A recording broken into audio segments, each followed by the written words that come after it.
दोस्तों, अगर आप लोग अच्छी नींद चाहते हैं तो हमारी प्यारे चैनल आशी एंगल की स्टोरी पर आपको एक्सक्लूसिव स्लीप स्टोरीज मिलेंगी। दोस्तों, आज की कहानी आपको समय और स्थान की सीमाओं से परे ले जाएगी। इसे सुनते सुनते आप खुद को एक अद्भुत यात्रा पर पाएंगे। पहले अपनी आंखें धीरे धीरे बंद करें, गहरी सांस लें, अपने शरीर को पूरी तरह आराम दें। इस यात्रा में डूबने के लिए तैयार हो जाएं।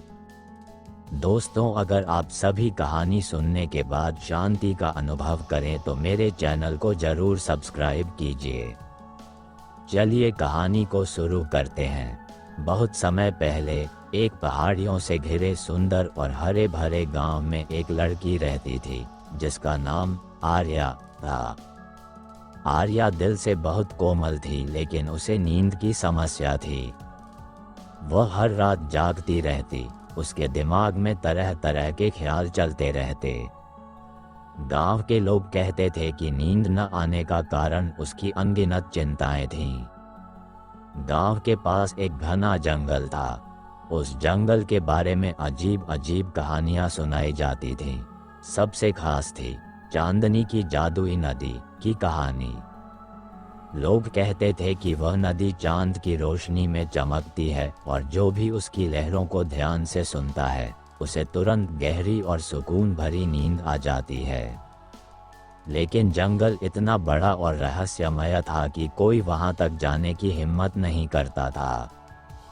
और यहीं से आर्या का सफर शुरू होता है। एक रात जब आर्या नींद की तलाश में परेशान हो रही थी, उसने सोचा, अगर मैं चांदनी की नदी को ढूंढ लूं तो शायद मेरी समस्या हमेशा के लिए खत्म हो जाए।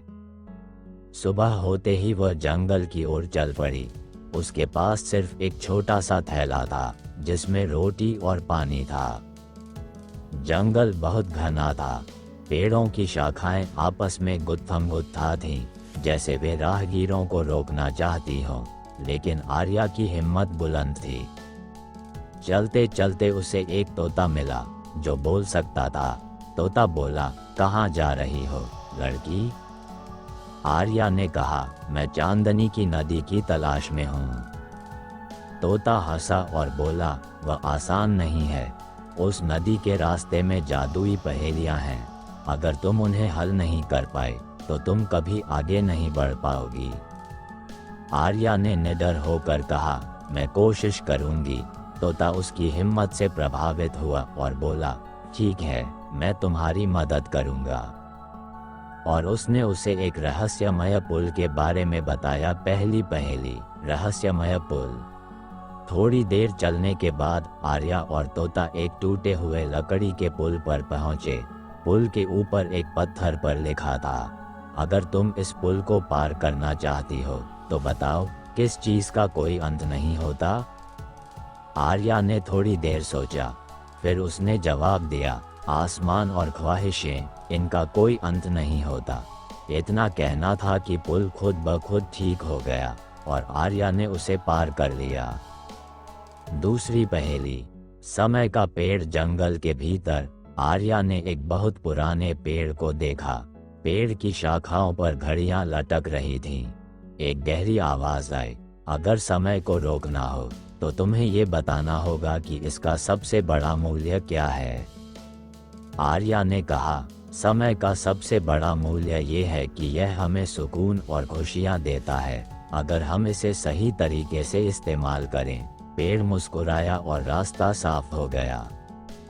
चांदनी की नदी तक पहुंच। आखिरकार आर्या चांदनी की नदी तक पहुंच गई। नदी इतनी सुंदर थी कि उसकी लहरें चांदी की तरह चमक रही थीं। नदी ने खुद आर्या से कहा, तुमने मेरी पहेलियां हल कर ली, अब मैं तुम्हें एक तोहफा दूंगी। यह एक जादुई सितारा है। जब भी तुम इसे अपनी हथेली पर रखोगी और कोई मीठा गीत गाओगी, तुम्हें तुरंत गहरी नींद आ जाएगी। लेकिन याद रखना, इसे केवल तब इस्तेमाल करना जब तुम्हें सच में ज़रूरत हो।